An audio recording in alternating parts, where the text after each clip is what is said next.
and welcome back. So today's class is about sorry yeah today's class is about DevOps and its concepts. Let's try to explore what exactly DevOps is. So for that, let me search DevOps. I want to just show you the picture how it looks. DevOps looks like an infinite loop. You can see here there are two phases involved called development and operations. So I'll make these concepts clear, but I need this picture to explain the class. Yes, this is the exact picture. So let's try to see the big picture of what DevOps is. The image size is big, but let's understand what is beyond it. So let me ask you something. How many of you have worked on a project where you wrote the code and someone else deployed it to a server? For example, you created a full stack project on your own, but you haven't deployed it. Someone deployed it so that it is visible to the others. In our case, we looked into a static website, right? In our previous classes, we created a static website and using GitHub Actions, we only deployed it so that it is visible to everyone. But what if your role is limited only to writing the code and there is your another friend of you who looks into deployments? Deployments means making your project accessible to the outside world. So this is called operations, and the thing you have done is called development. You developed the code and the other person deployed the code.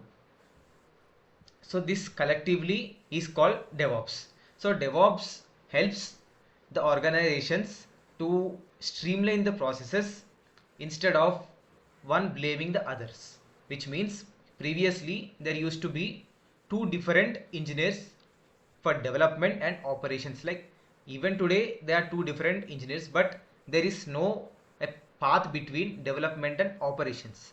It used to be chaotic before, but with introduction of DevOps, it followed agile methodology, which means the more understandable and the more efficient method where everything is done in iterations in a cyclic process. So you can see it cycle, right? First, for an example, they created a registration page, but the customer wants a login page. So what they'll do, they'll again go through this loop. They'll first uh, plan the code. They'll write a plan strategy, then they'll start coding it, then they will run the build tests. You have seen the artifacts, right? Then they'll test the artifacts. Like previously, there used to be a single version and they'll test it. Then they'll release, deploy, operate, monitor. So this is the exact flow. For example, let's say you have seen construction of buildings, right? How it used to start. It used to start with foundation, all sticks at a place, then a floor, another floor. Like it used to be a case. But here in case of DevOps, it is like single flats. I mean independent houses.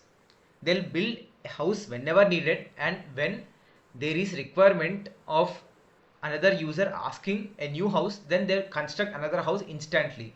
So they will increase horizontally and start building their places one after the other, kind of thing. One house is already ready and someone is living, they're getting rent from this house and they built another house beside it. So one thing is already ready and the another thing also got ready. So both are the working models. But in our previous case, in still under construction building, no one can purchase a flat and stay in it, right? So they can stay, but it is not ideal, right? So that was the previous case, but here the case is entirely different. Hope it makes some sense. Like I tried to relate it with the real life example of how the previous traditional, which means the waterfall model and the agile methodology works. Previous model used to construct everything step by step and end product at once. Okay, so let me use this.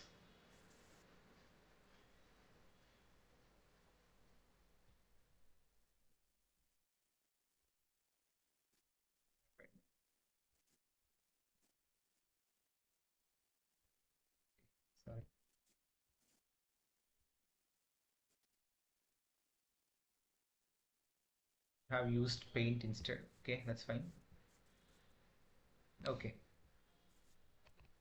now let's see this. uh, Consider this as waterfall model, and this is agile methodology, which means DevOps. Okay, so here a building structure is defined, one by one floors are defined, but here already a person lives in a house, and whenever there is need of another house, they'll build another house. So in this way the things work. So practically this is more feasible. Okay, uh, if someone comes to you, like let's come back to the development point of view. See, you're working in a waterfall model. You have built everything from scratch, from code to deployment. You have done everything, but one guy comes, like the client comes and says, hey, I need to implement AI feature in this. Then whatever you have done collapses at once, because you need to again start building from scratch. Okay, so everything falls down at once, and it seems like a tedious task of building everything from the beginning. There are 6 phases: requirements gathering, planning, uh, requirement gathering, design, development, testing, deployment, and monitoring. That total 6 stages here. Like they follow step by step process. But at once, when someone asks a new feature, then everything seems to be difficult. But the case is different. And when a user comes and asks the same question to a DevOps team, or to the project, to the company who is working in agile methodology, then it is very much easy for them, because you see this, they have deployed the previous version, and what they'll do is they'll keep on monitoring it. Then again, whenever a user comes and asks to include a new feature, then what they'll do, they'll plan it, they'll code, build, test. Means they'll try to uh, integrate both of them, the develop I mean the existing feature and a new feature. Then they'll test it. If there are any failures, this logs will let them know that the thing failed here, you can correct it. Then they will correct and release it again. Then it will be deployed and the feature will be live. It is much easier than the previous model. Is that clear? Like if someone got stuck somewhere, or everything seems to be new, just let me know. Having said that, let's try to understand what each phase is. So basically it has 1 2 3 4 5 6 7 8 stages. Okay, so plan, develop, build, test, release, deploy, operate, monitor. First 4 phases, plan, develop, build, test, belongs to continuous integration, which means the first semicircle, this one. And uh, release, deploy, operate, monitor belongs to the next phase. But here the DevOps engineer is common for building this whole pipeline. See here, development team does its own work, deployment team does its own work. But whenever there's a failure, development team will blame deployment team, and deployment team will blame development team. So to avoid this issue, DevOps engineer come in between and take the whole responsibility on his shoulders. He will ensure the process goes very smoothly. He might have a bit of exposure into the development, like he might understand the basics of the code and what it exactly does. Then he will have the overall understanding of how to build an infrastructure to balance both development and operations. See, whatever the update done in development should be reflected in the deployment. You have seen Flipkart, right? Whenever there is a season, they will update its UI. For New Year, they'll keep a new update. Did you see any time Flipkart getting hanged or getting stuck in between? No, right? So they use DevOps here. They have built a pipeline, and whatever the new release, it gets implemented instantly. So there is no case of it going into the maintenance or it going hanged. So there are lot many users among you five. Only one person will use at 10 a.m., one person will use at 10 p.m., another person at 3 a.m. So this will be some fantasies like late night fantasies, shopping, viewing all, like even Americans view it anytime. Like Flipkart is used all over the world, right? So there is no issue of services breaking down. So that is the power of DevOps. Whatever the new release they do, they won't stop their servers. Instead, they do it within the existing server. What they'll do is they'll have a local copy of all the code, right? They will test it there. If everything works fine, they will directly integrate the same thing. Like there is no person who is pulling the whole code then trying to run the tests. What they'll do is they will just create a pipeline, and whenever a new code is added to the git repository, it will automatically get pulled, then it will get built, test, released and deployed. It is an entirely automatical process. The only hard work is to build this pipeline. After building this pipeline, the another work starts of monitoring it to check whether there are lot many users or not, or it is getting more load, or memory is insufficient. So these all things matters a lot here. Okay. uh, like they'll also monitor the future predictions, like uh, at what times there will be more traffic and what times the app might crash. What they'll do is they'll add some more servers so that the load gets balanced equally. So these are all the things the operations team do once the CI/CD pipeline is built. But the role of developer doesn't change. He keeps on coding and update his code into the Git repository, and everything will go smoothly with this pipeline. Okay, hope that makes sense. Now let's try to see what is what. Let's go here. This is the first step, plan. So plan means what should we build? So this is the question. This is related to plan. So planning means just understanding what we are going to build. Okay. Here, where am I? Yeah. Code. Code means writing the code for the feature or for the project. First comes plan. Plan means collecting all the requirements, like what do we need, what this application needs. Just a basic sketch on the paper, I mean to say, but in reality it is a documentation. They'll just plan the things. For example, high level design, what a class should contain. For suppose Flipkart is entirely perfect, but someone asks, I want a chatbot. Into an existing Flipkart application, they need a chatbot. What they'll do? They'll plan what a chatbot exactly should contain and what all the data chatbot should gather. On which aspect should the chatbot depend on? Okay, and where should the chatbot be displayed? For suppose this is our website, and here the chatbot should be ideal. So what should we do to place the chatbot here, and how to make it more responsive?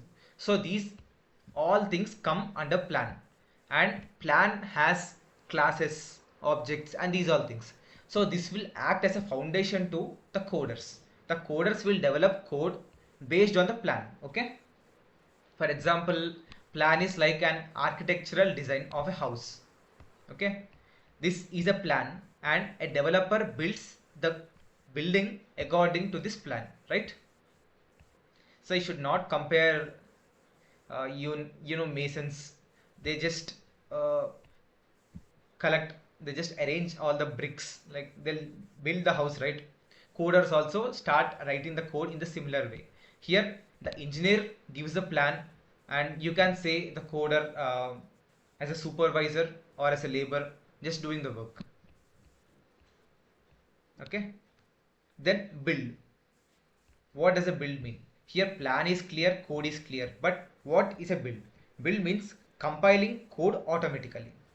So whenever you run a Java application or a Python application, what you'll do, for a Python application, you'll just type python app.py. For Java application, Java C, you'll just create a class file first and then run the class file, right? But a person should should we keep a person to continuously do the thing?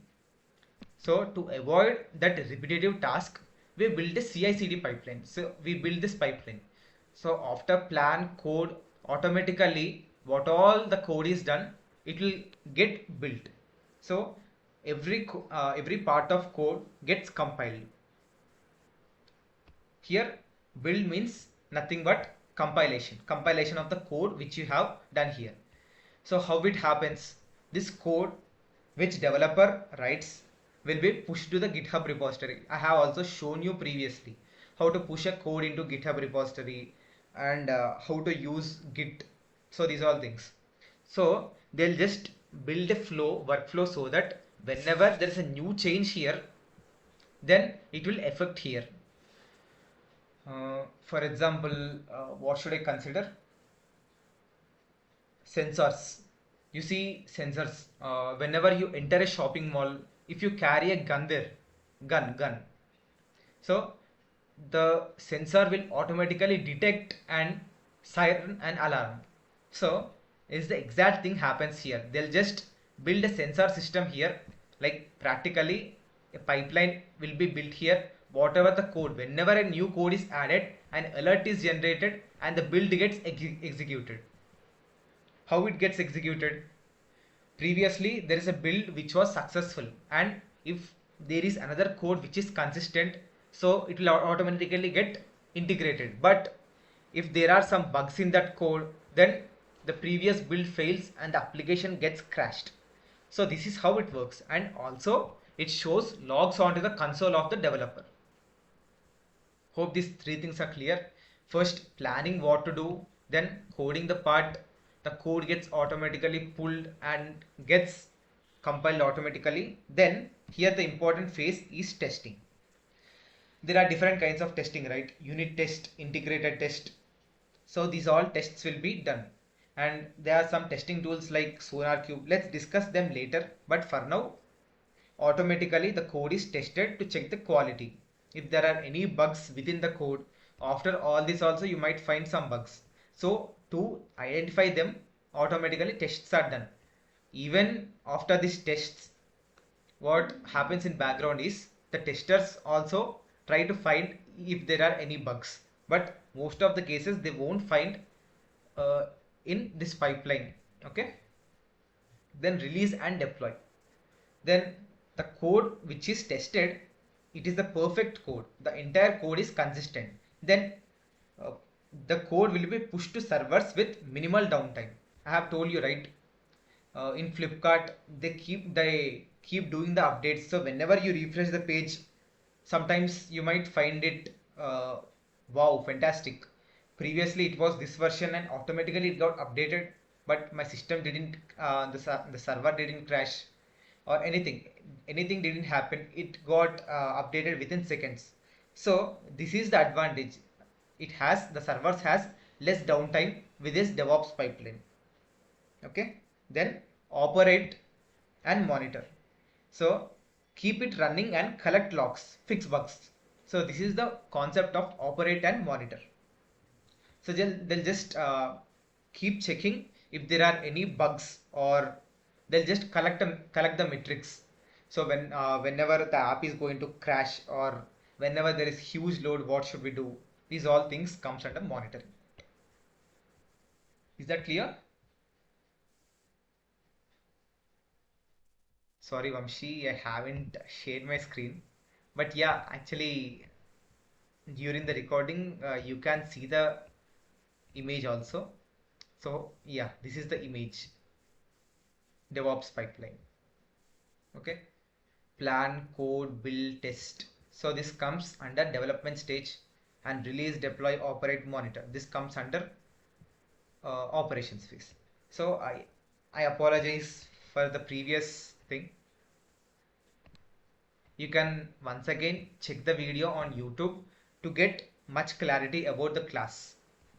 So yeah, that's my mistake for not explaining without the image, but you'll find it even more clear if you rewatch it again. Okay. Then let's try to understand what all the tools used. Okay, for that what I'll do is I'll open my docs.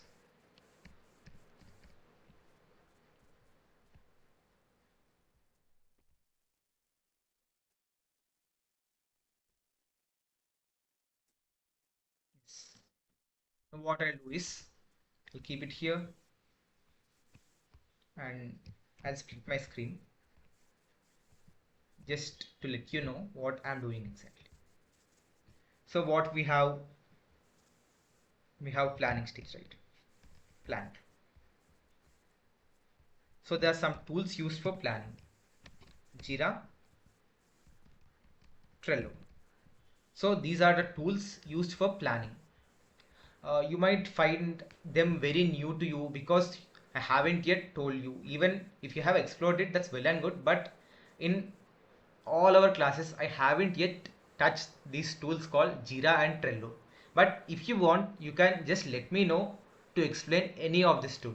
I am familiar with Jira, and if you want to learn Jira, just let me know. I'll just tell you how Jira works. Okay. So for planning, these two tools are used. Any of the two, or not both of them at once, Jira or Trello. Okay. So the communication is established using tickets. So in WhatsApp, we send messages in a text format, right? But here the case is different. They'll create tickets according to the sensitivity. Like whenever you're creating a ticket, you'll have many options like how sensitive the case is and how important your ticket is, or to which team the ticket is related to, and who can view your ticket, what is the status of your ticket. So these all things come under planning, and Jira helps us to do that. Jira or Trello, anything. Then we have develop. See, develop is basically done using a programming language. But in terms of DevOps, where you put all your programs, you'll keep all your programs locally at VS Code, right? But to everyone to see your code or to do any modifications, there needs to be a centralized platform. It is called Git or GitHub or GitLab. Okay, any tool among them, or the combination of Git and GitHub, anything can be used. So we have seen Git and GitHub in our previous sessions, right? GitLab we haven't explored because it is not for students. I mean, you need to put your credit card, and it will cost you something even more. So I haven't explained you about GitLab. Okay. So for planning, Jira or Trello; for development, Git or GitHub. Then we have build. For build, we use Maven or Gradle. So as we are discussing Java, we use Maven as a build tool, and we'll see that in our future classes. So Gradle is also used, but Maven is comfortable in our case. Okay. Build means nothing but the collective code getting executed at once. Okay. The whole project you run in your local system using some commands, but here the case is different. The entire project should be run at once, so no one should give a command or anything. It should be automatically fetched and everything should be built at once. So this is the power of Maven. Then we have test. We use Selenium or JUnit. So these are the softwares used for testing, and here if you want to do it manually, you can use Selenium. Okay, but you can also integrate Selenium in your CI/CD pipeline.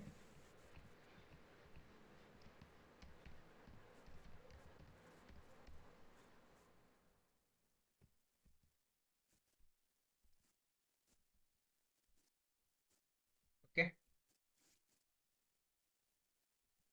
then you have release. For release, we use Jenkins or GitHub Actions. Anything among this can be used. See, Jenkins is most powerful tool which acts as an orchestrator. See, it acts as a medium between your development and operations. You write the whole script for what to happen next in your Jenkins. So this is another interesting topic to explore, and let's see whenever we start a DevOps course. Okay, for now you just try to understand these are the tools used for DevOps and CI/CD. Then we have deploy. For deployment we use Docker, Kubernetes, and then yeah. So Docker is something which fascinates you after I tell you. See, what you do in Docker is you specify everything. You build a Docker image. You write a Docker file using Docker file. You build a Docker image. Just to make things clear, you developed a project. So you want me also to run the project. Then what should I do? I should set up Java in my system. Then I should install all the requirements. Then I should manually run the command. If some build fails, I will scold you.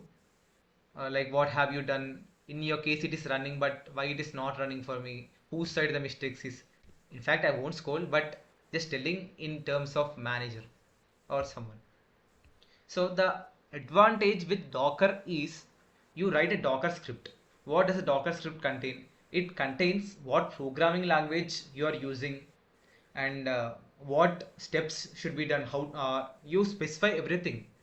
Create a folder, then set all your files in a folder, then run this command. Everything. I just need to run the Docker file and the Docker image is created. After the Docker image is created, I can see the application running. So this is the advantage of Docker. So whatever the changes are done here gets created as a Docker image, and all this Docker image gets sent to Kubernetes. Now what Kubernetes does, but before understanding what Kubernetes does, what is a Kubernetes? Kubernetes is another orchestration tool which runs our pods. Pods means the Docker images.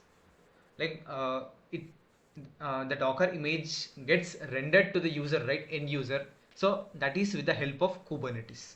Kubernetes can be considered as a load balancer.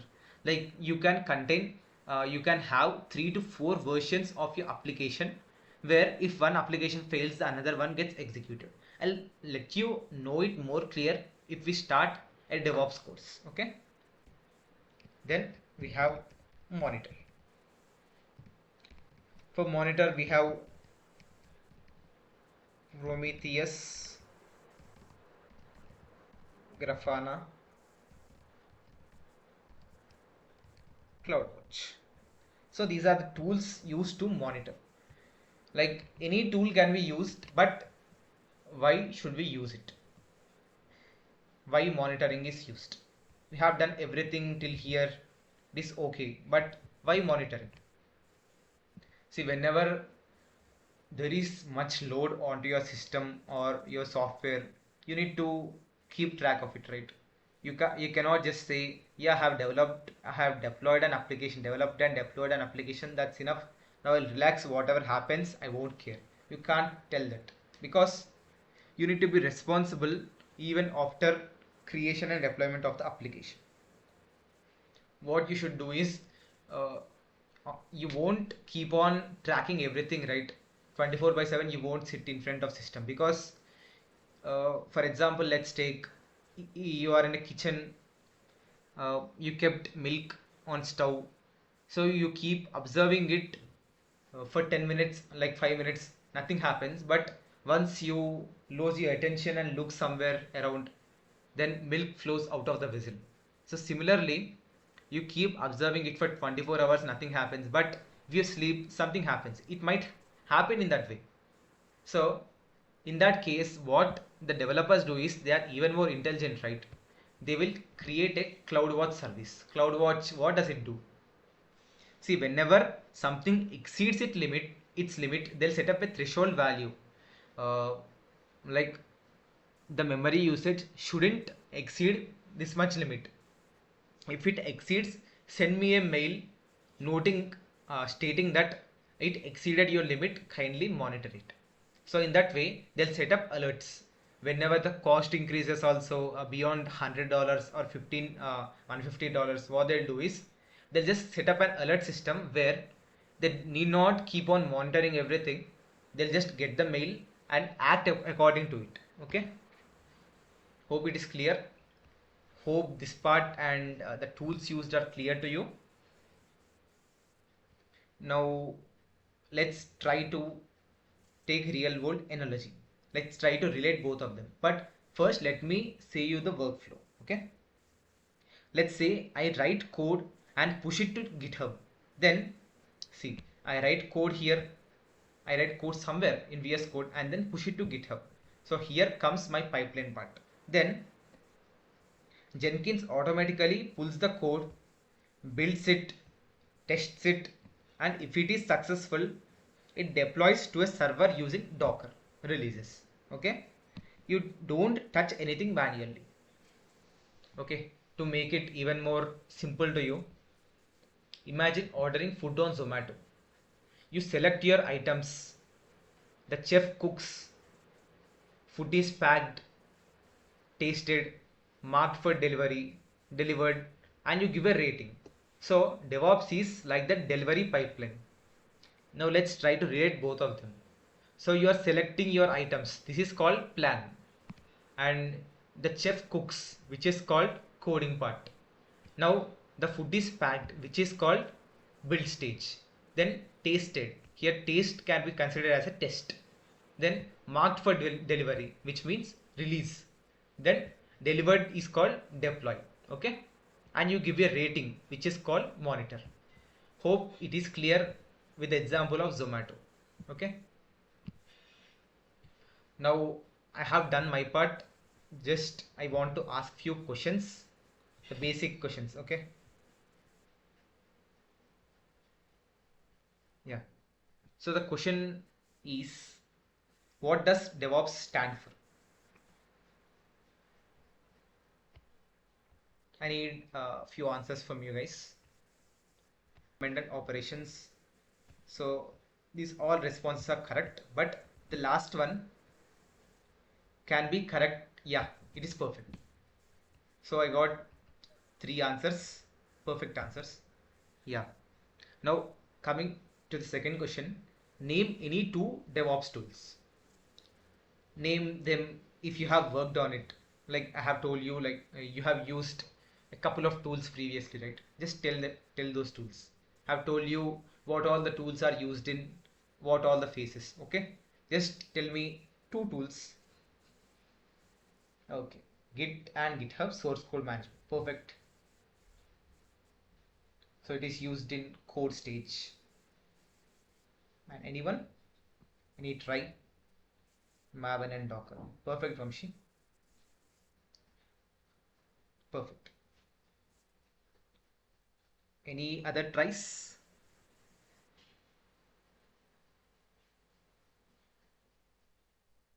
Jenkins. Good. Yes, exactly. I got the responses satisfied. Docker.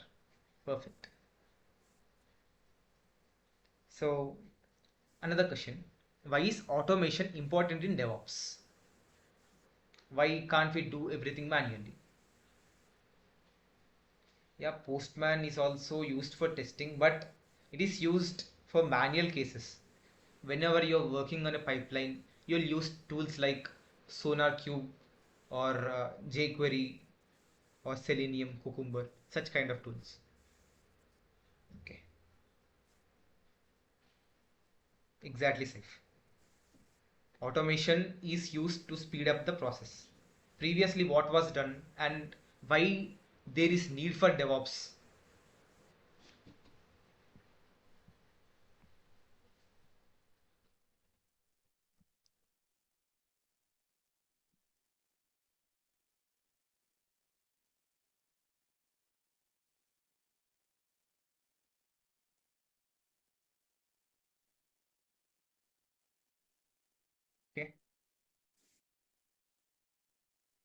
So yeah, we are done with the questions and I got beautiful responses from you as well. I appreciate you understood the class well. And why I have taken this special class, because we will see how to implement it practically in our further sessions. So that is the reason I have taken today's class. So it might sound out of context, but you will definitely relate whenever we walk through those concepts. Okay, to wrap up, we have learned DevOps is not just a tool, but it is a combination of culture, process, and tools to make development and operations work together smoothly. So if someone asks you what is DevOps, you need to just tell it is a culture of uh, what companies used to develop softwares. It is not a tool just like VS Code for execution, but it is a combination of everything. You can tell it as a culture, because in India various cultures are combined together, right? So this is called a country, not just a place. Similar way, DevOps is also a culture. You can tell that it's a combination of culture, process, and tools to make development and operations move smoothly or work together smoothly. Exactly. Also, the quality of software matters, as Saif said. Deliver software faster with higher quality. Perfect. Then Vamshi also told it enables teams to build, test, and deploy. Exactly. So everything is automated with help of DevOps.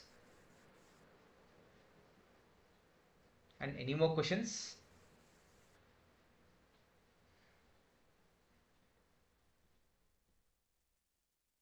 I'm ready to take any questions. Okay. If there are no more questions, we can wind up the session here.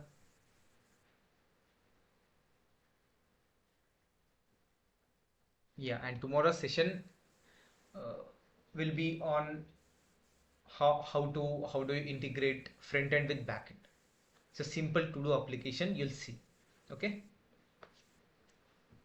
so some are getting confused with the project. Like, it will be a clear answer to all your questions the tomorrow's class. So Pavani will come back again and take it for you. Okay, having said that, let's end up the session here and meet you again tomorrow. Bye all, good night, have a great day.